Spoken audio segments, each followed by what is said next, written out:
Hey guys, welcome back to my channel. We're back to Cupid. Just a quick recap. We are in the middle of the Marquis garden party where he introduced the like protege piano player whose name I can't remember worth a damn because it's been like a week. But we left off in the middle of the conversation because the video was getting pretty long. I didn't mean for it to be that long, so we're just gonna jump right back in. It's to Emily, or is it Emily? It might be like Emil or something, but that sounds like a boy's name. He started to look he started to look lonely underneath the facade of Capra. Okay. He seemed tired of all the gallivanting, the rumors, and the numerous flings. Wow, how did he catch us like that damn fast? Hey, we are all a little lonely, aren't we? Perhaps even he. He invited the family over to his chateau and commenting on how empty the building felt sometimes. Music was his guilty pleasure. It got him through the cold nights, he said with a sad grin. Cold nights. Wow, this dude. Okay, you know what? I just think he's just saying he knows what to say for whatever person is around him. Okay, how he wouldn't mind a warm soul to touch. And before she could stop herself, yep, Emil had begun. Oh yes, and that was a warning on this. Again, this is a 17 plus audience rating because there are supposed, we've always seen some of the graphic imagery, like, when Rose took her eye out for whatever reason, and so there might be like some things in here. I put the mature filter on, which is on by default, but I wanted to make sure, I wanted to know that it was on, so I don't know exactly, I don't know what that scene could have been like with the mature filter off, but I put it on because I knew it was going to be on YouTube. But if it gets like too weird, I might just have to stop this series mid, because I have like no editing. I can't blur anything out. We're hoping for the best. Emil had begun to imagine his lips on her neck, on one of those cold. Okay, you're not gonna. Okay, I thought it was gonna like flash to itself. Okay, cool. Nights.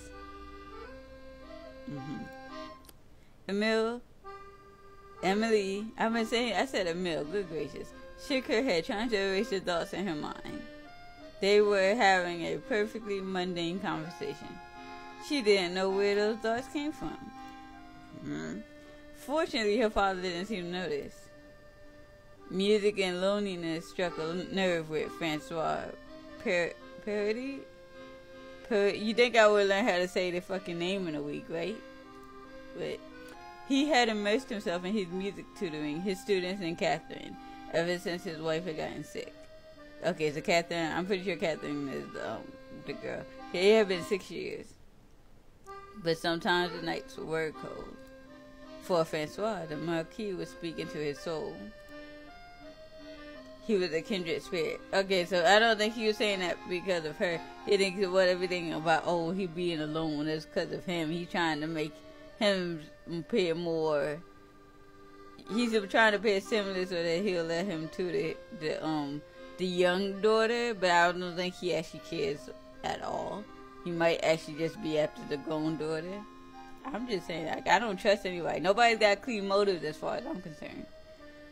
He wasn't a pompous showboat like all the other royalty Catherine had played for her. The Marquis even had a wine collection he wanted to show Francois.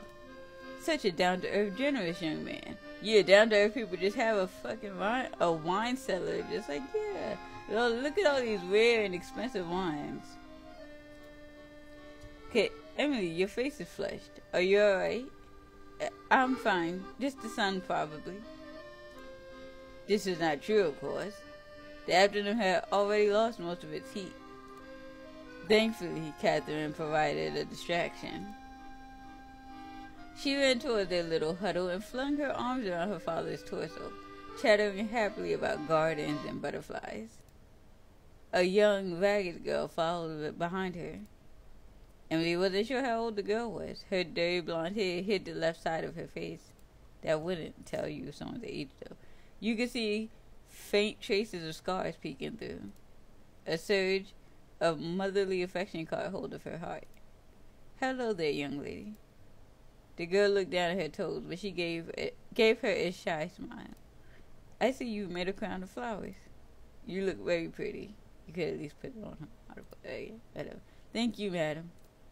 Catherine gave it to me. Sister, this is Rosa. She's really nice. You know her for like less than a day. And she knows the name. She knows the name of all the flowers in Sir Gilly's garden. Catherine, there you go, get your silly names. Sister, help me convince Papa to let Rosa stay with us. Catherine, Papa, please let her stay with us. I mean, she doesn't have to go anywhere to go. Now, Catherine, that's not very nice. Rosa here is a girl. She is not kidding. You can just pluck from the street and take home like you always do with stray animals. Goodness knows we have all the stray cats of France living in our house. Yes, I know she's not a kitten. I know she's a girl. But shouldn't we take her home even more so? They're English. Even more so. I don't know. Francois sighed. Guillaume chuckled under his breath. He was clearly enjoying this exchange. Your daughter has some very unique views, sir. Parody? You know what? I'm gonna say parody. And it's not actually, it might just be like parade. You know what? You might not even say parade. It might just be like something like that. You might not even say it. It might be a silent letter somewhere in there just laughing at everybody, but whatever. Well, so, Gilly, what do you think? Guillaume's face lost his casual bystander look.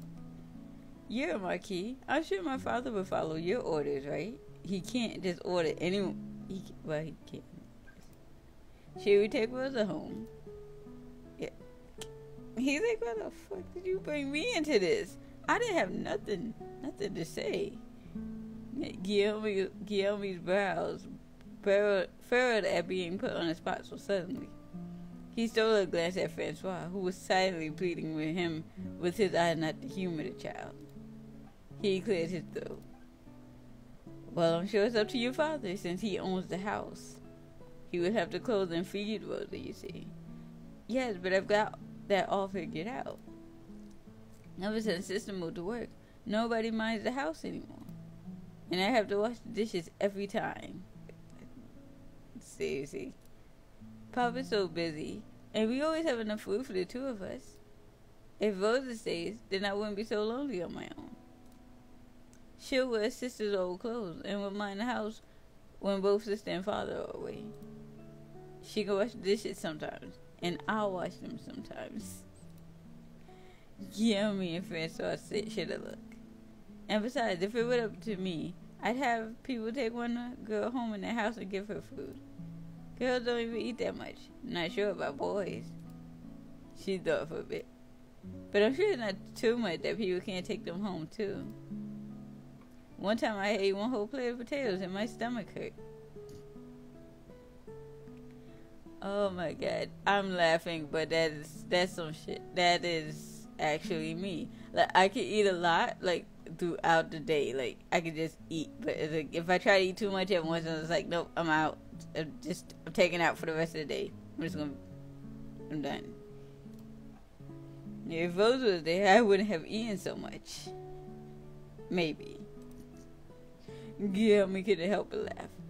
Francois rubbed his neck in embarrassment. I'm so sorry, Sire. She's very headstrong. But I'm sure taking Rosa in wouldn't be much trouble for us financially. Yes.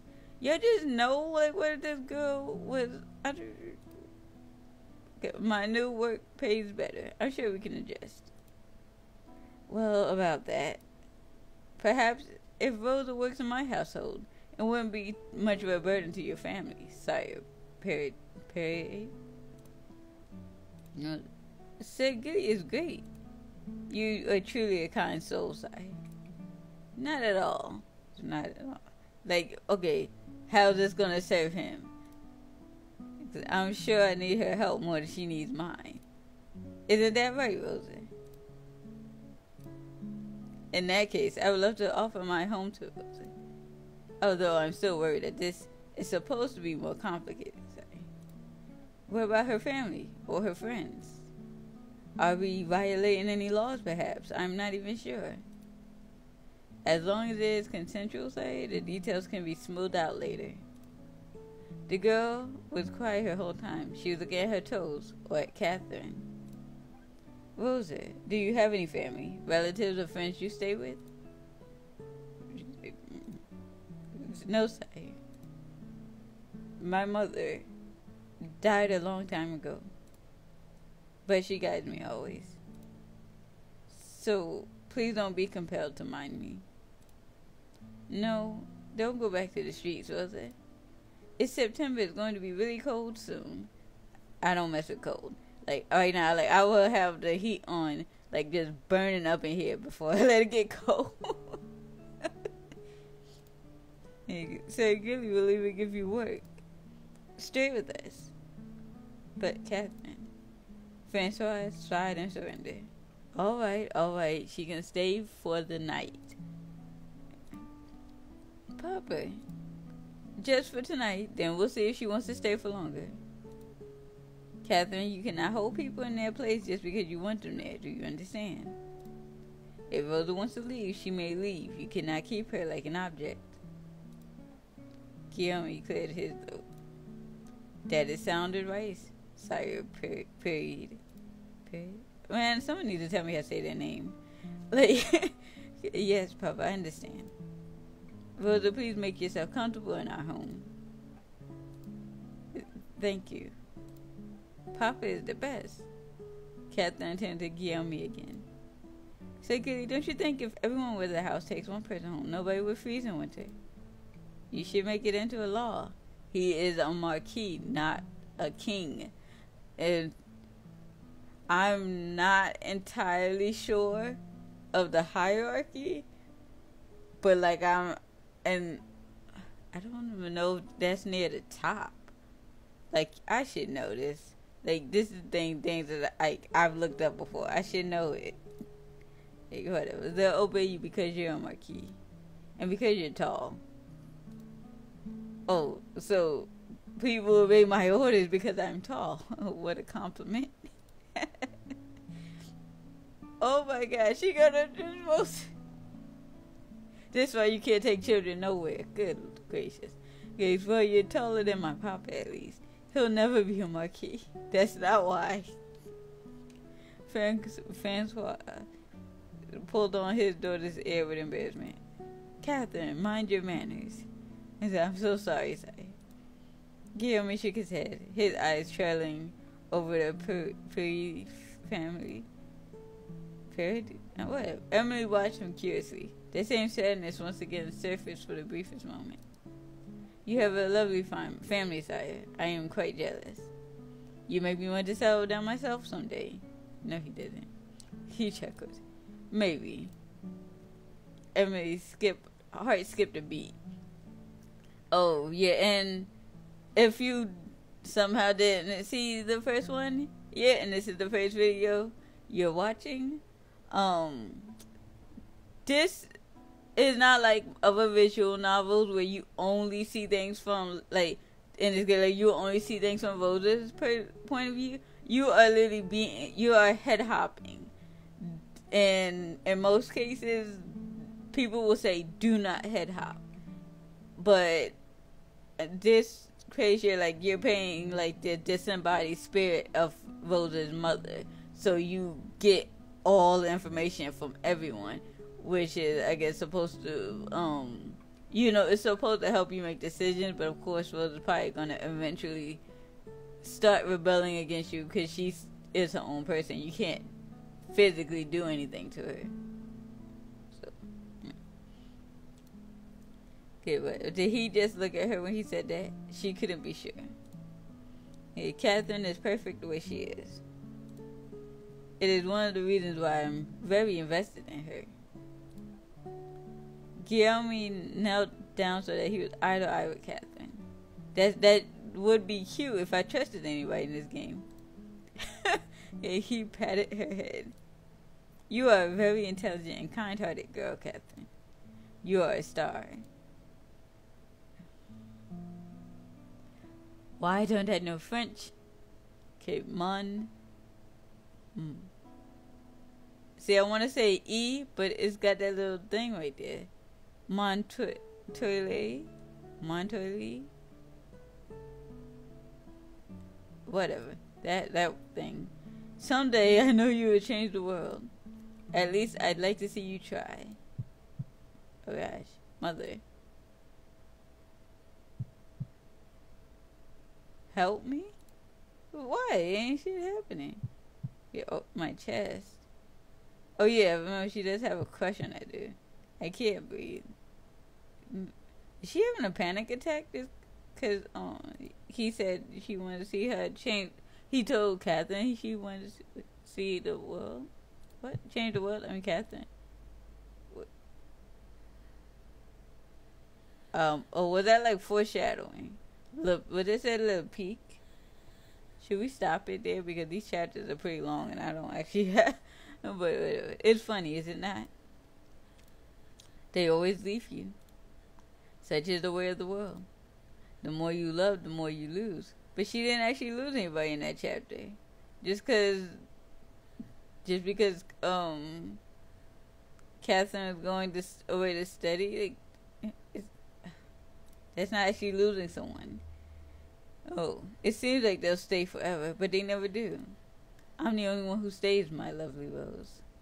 My love is the only love you need. You were always so weak. Always so loving to people who did not deserve it. I told you to get rid of her, didn't I? No. I told you to be wary. I knew it from the start, my Rose. Well, you told me, she said to be wary about that guy. Did not say to be worried about Catherine, because she's like fucking 7. She was nothing but selfish. She led you astray. But she actually didn't.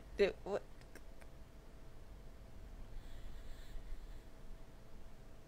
Well, that was...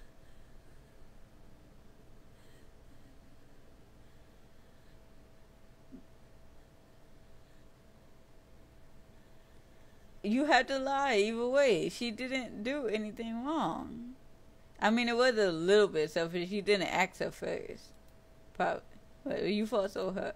You never used to fight with me. But now, she killed herself. What? Your sacrifice, you're lost in her selfish ways. I knew she would just cause you pain. What? I'm glad you're back to me. You just said, like, I don't know, it would have been a little less awkward if it was like, I'm glad you're back with me. But I don't know, whatever. Semantics. I was so worried about you, darling. She almost led you astray. Away from me. Trust in mother, darling. Like, okay, I know I said this already, but like, she really remind me of Mother Giselle.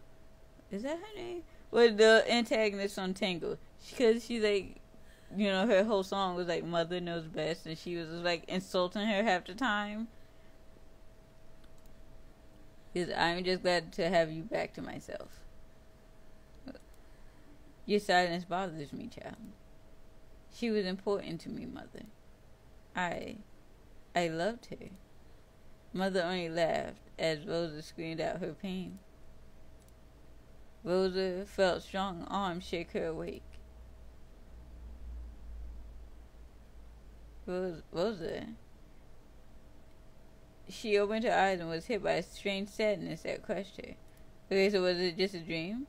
She was dazed for a moment. Why was she so sad? And then she remembered. Her best friend was gone.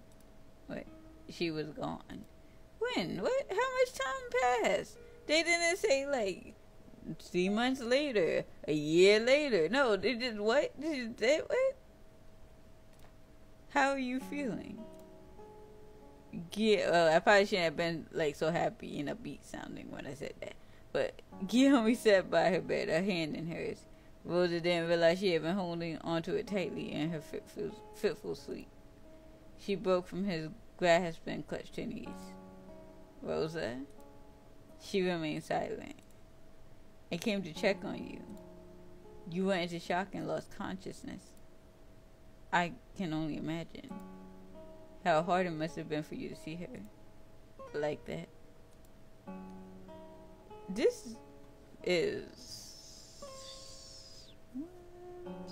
I mean, you know, I think I've mentioned in the last video that I was just waiting for it to go fucking left because I didn't. It was like too idyllic, and then it did, but it didn't make any fucking sense because it didn't give you any time reference for it. Like it just there, and I don't know.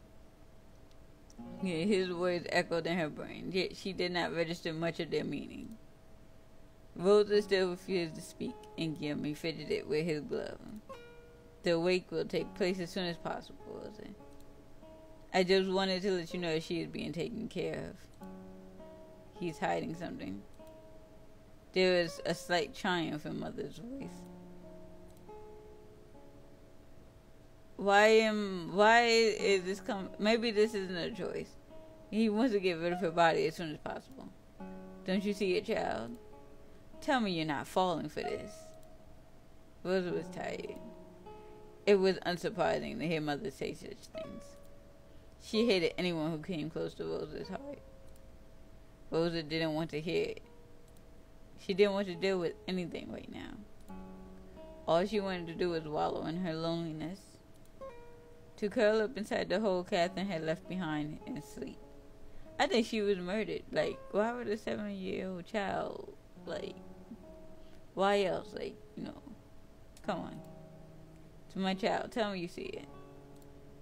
Remember the fear in Catherine's eyes in her last days? Look how unperturbed, look how he is unperturbed by Catherine's death. I'm not saying your mom right, but I think your mom right.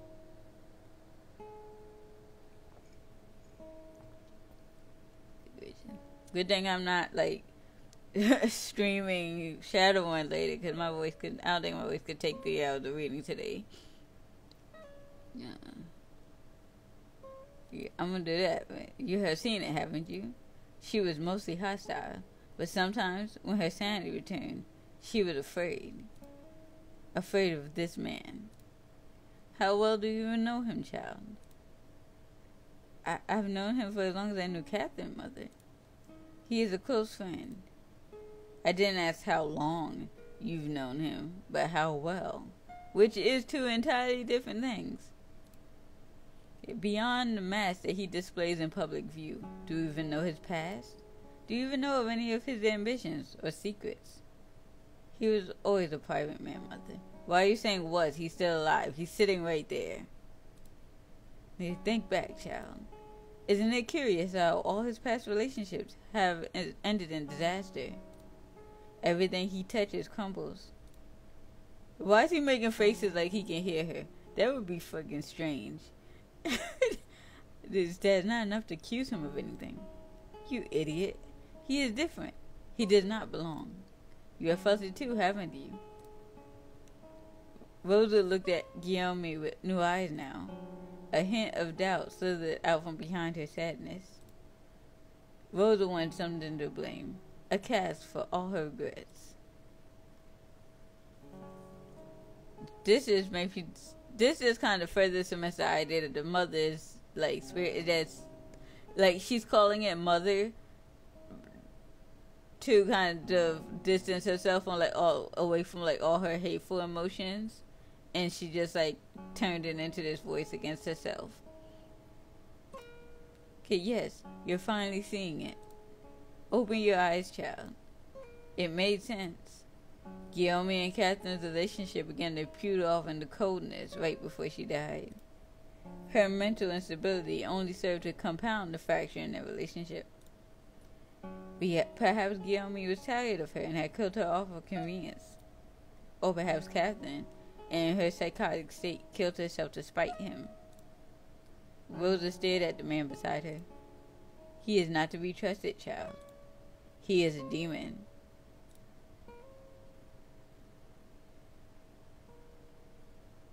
Okay, but see, dude, if he responds to this voice, I'm gonna be too freaked out. Like, I might have to just I'll be so freaked out.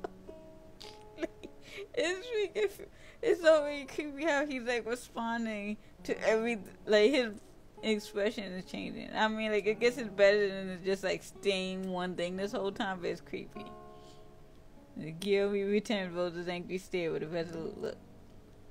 I know you must hate me, Rosa. I am aware that I only aggravated Catherine's condition with my presence. I know the feeling when I am not wanted. He stood up, a hard yet kind look on his face. Just remember that I will always be here for you. As much as I was there for Catherine, even though she spat me out. Rosa bit her lip. When Catherine had refused to eat, it had been Guillaume who fed her and attended to her. You didn't have to put her twice, saying. Despite Catherine hurling abuse at him, he had tried to care for the sick woman himself. Lies, all lies. Keeping up appearances. Then what is it he has... Okay, yeah. Then what is it he has done, Mother? Catherine committed suicide. It was not by his hand that she died. But pushing her toward it is as much of a crime, but probably not back then. Are we just going to leave it at that? Look at his face and tell me you trust him wholeheartedly. I don't. Rosa tried to search for the answer in Guillaume's eyes. But as always, his face betrayed only few emotions. I don't know. Mother was screaming now. He killed her. I am sure he did. And you're letting him get away with it. See, like, I think it's just her doubts, and she just kind of... Like, she's kind of separated in her mind to being, like, this different entity. Okay, please, my head hurts. And you say you loved her. You never loved her, you selfish child. I've always known you were this selfish. Just like your father. Stop. Do we never even know anything about the father? Whatever. You throw people away. Didn't you throw me away when I inconvenienced you? Admit it. You were secretly relieved I died. But she can't throw you away. That doesn't make any sense. No, stop it. Is he gonna wonder, like, check what's going on over there?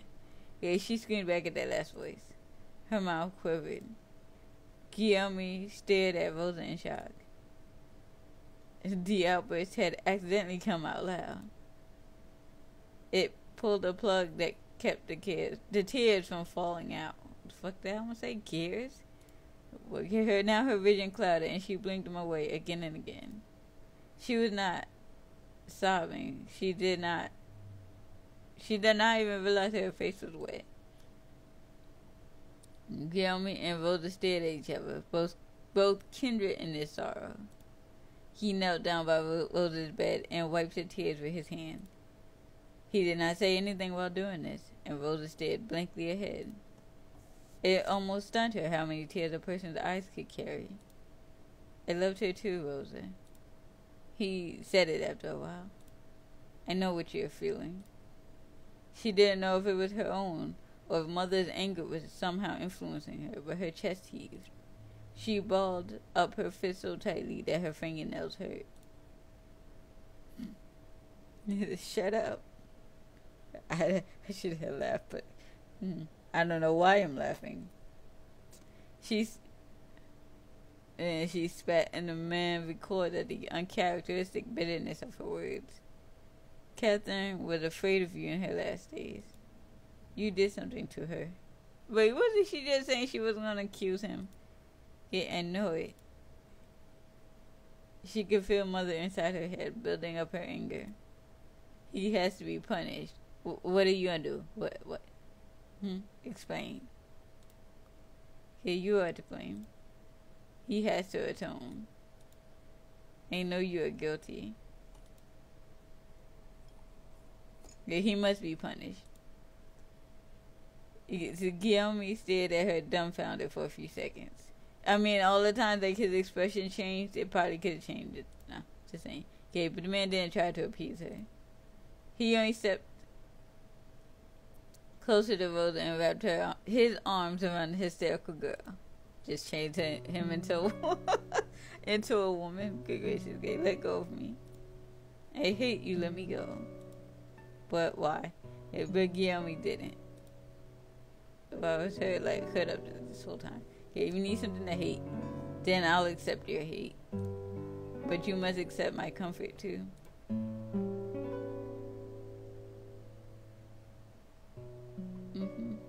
Yeah, I need you too, right now, Rosa. Wait, I felt like I didn't read that right. So I need you too. Wait, what? Yeah, you're the only one who loved her as much as I did. But I mean, her dad probably loved her too, unless he's dead, because who knows how much time has actually passed. And Guillaume's words brought back Catherine and Rose's mind. Almost at once, the anger was replaced with a sadness so heavy she couldn't breathe. Why was she so angry again? She was focusing on anger instead of pain. It was easier. The real tears came, all for the loss of the girl they both loved. Tomorrow was not going to come. There was only right now, the loss and two friends mourning a loved one. Rosa cried until she thought she wouldn't be able to stop, and Guillaume quietly held her. Slowly, her weeping began to subside into sobs, and only then did he speak again. They stay in the chateau, Rosa. I know you are thinking of leaving now that Catherine is gone, but I can't let you wander the streets again. I will take care of you. Leave. It's what Catherine would have wanted. Like a spell being broken, these words brought back her anger.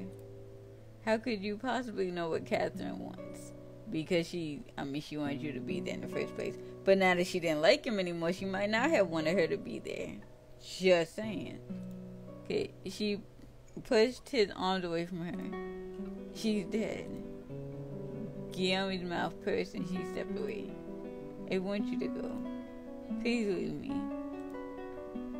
Guillaume sighed and closed his eyes. I understand. He turned on his heels and left without another word.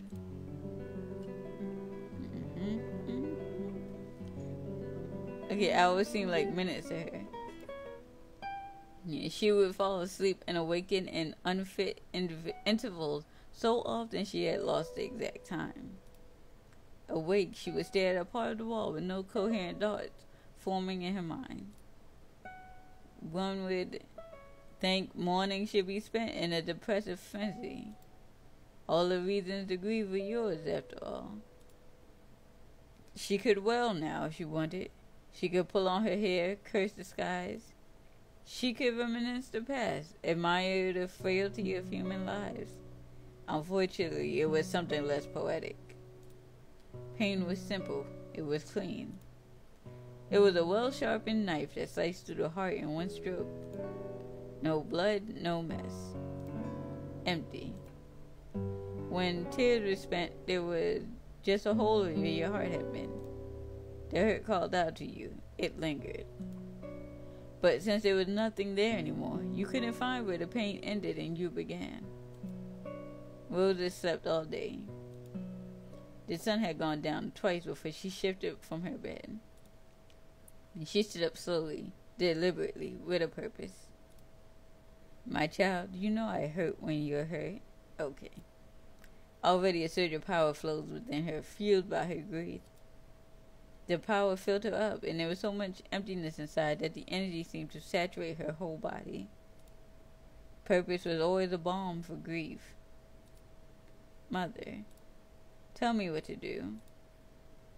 Justice, retribution. My time is...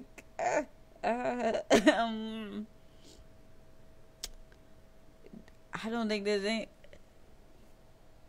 Well, I mean, I could be wrong. I don't know. Okay, so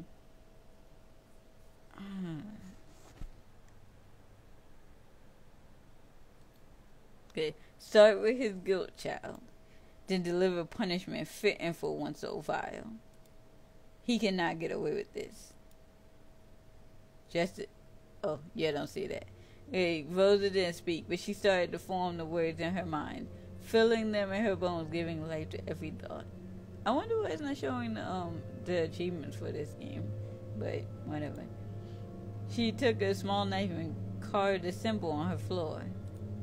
It didn't need much, a guilt spell. It didn't aim to punish, it only aimed to inform. She needed to know how much guilt the man carried, and the source of such guilt. If the guilt was concrete and came from a direct action, then she would know Guillaume did something to Catherine. It had been a while since she had used magic. Oh, is that why she got, like, probably, ran out in, like, the first chapter? Like, that's why she was running from those people? Yeah, it used to be the only way she could protect herself from the world. Mother had taught her, and now, Mother guided her as she cast her spell. She needed a possession of the man. Rosa opted for his voice, still fresh from memory. For real? She focused on the last conversation they shared. If you need something to hate, I will take care of you. That's not whatever. I need you. His words made Rosa feel distress and confusion. Always, it was this way with him. The feeling wasn't foreign. It had been there for years. I will always be here for you. Rosa felt a violent force upturn her stomach. It was that horrid lurch just before vomiting. You failed. The spell collapsed in her brain. Focus, idiot child, or you'll lose your chance. Rosa tried again. This time she focused on Guillaume's eyes. Cold, like flints of steel. Dark and fathomless. No grief except, perhaps, for the situation. No Catherine, no pain of loss. This didn't matter to her. Their relationship was dying anyway. Where was his guilt? Rosa dug deeper. She increased the chanting on her lips. No torment, no uncertainty, no guilt. Did the spell fail again? No, he just don't care. He searched once more and found nothing. There was no guilt in Guillaume's eyes. She could stop the spell now, knowing that he was innocent. If the spell had worked, then Guillaume was blameless. But this absence was most distressing. Rosa desperately pushed her mind further, almost wishing there were traces hiding behind her reach. Guilt should be present in any loss, no matter how little. Don't we blame ourselves for our own loss? Don't we hate ourselves and punish ourselves even if it wasn't our fault? It didn't have to be real, but we need guilt to feel pain. But Guillaume didn't have a sliver of guilt. The vicious pain took hold of her again, squeezing her stomach with murderous intent. The pain was so great, Rosa wasn't sure if the spell had failed or succeeded. Something is wrong. Before Rosa could agree with Mother, she felt a sharp pain in her throat. Rosa clutched her neck, scraping, scratching. A sharp, jagged lump was blocking her breathing. She could feel its edges crawl up her windpipe, tearing the soft walls as it moved about. The pain did not stop. Rosa felt her knees and gagged. She thrashed about like a woman being strangled. Mother remained calm, unaffected by Rosa's distress. Rosa was about to expel whatever it was. Tears ran down her face. The horrible, acidic taste coated her tongue. Finally, she opened her mouth and forced the vile thing out. To be honest, I thought we were about to die, and I was just like, I'm not doing that all over again. Yeah, she kept her eyes shut, afraid to look at whatever had come out of her. But the choking feeling gripped her, and she puked again. She spat after she vomited. Her spit felt heavy and thick in her mouth. It gathered around her knees in a growing pool. Rosa panted. Every breath was laced with pain, but the gruesome effect had finally stopped. She wiped the sweat on her forehead. Something on the floor reflected light. She struggled to comprehend what was in front of her. She reached out with her hand, and the prick of something sharp made her recoil. She tried again, this time seeing more clearly. Rosa picked them up with shaking hands. Needles. In her palm were a handful of long metal needles. Rosa examined them with a horrified kind of curiosity. She stuck one in her thumb and it drew blood. They were real. They had materialized in her throat while casting the spell on Guillaume. Rosa wiped her mouth. There was something wrong with him. Something potent and dark. Or could it be that she had merely botched the spell horribly? She had pushed her limits this time. She had gone too far. But still, a tug and concern was forming. It was as real as the metal needles in her hand. Rosa tried to stand up on her feet, but she was exhausted. Her knees failed her and she crumpled on the floor like a rag. Okay, well, that is an example of hard magic. Writing tip of the day. It's because it is having an immediate, very strong effect on the character for using magic. And I don't know, I kind of prefer hard magic. I wouldn't say I prefer it. It's interesting.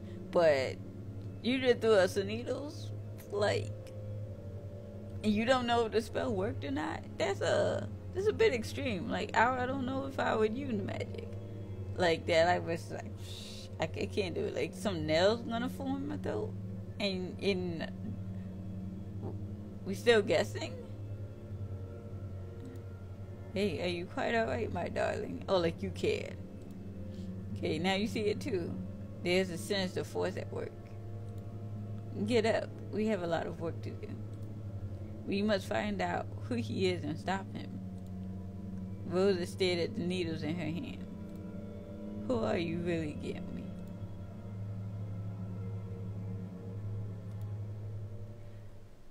And that is, we're going to end it because I literally have 2 minutes left on my timer. So I'm just going to call it here. And that was an episode. I hope you guys enjoyed this. I really appreciate all the support on the first episode. Hope you guys come back and watch this one and you finish the series. I'm curious. I want to know if the spoiler I read is right. Because generally when people get spoilers on Steam, there's a black line that appears through their review. So I'm tempted to believe that the spoiler is wrong, but I'm curious. So, I don't know. I don't know. Should I overrate this or should I save? I'm just going to overrate it. Whatever. But yeah, anyways, I will see you guys in the next one.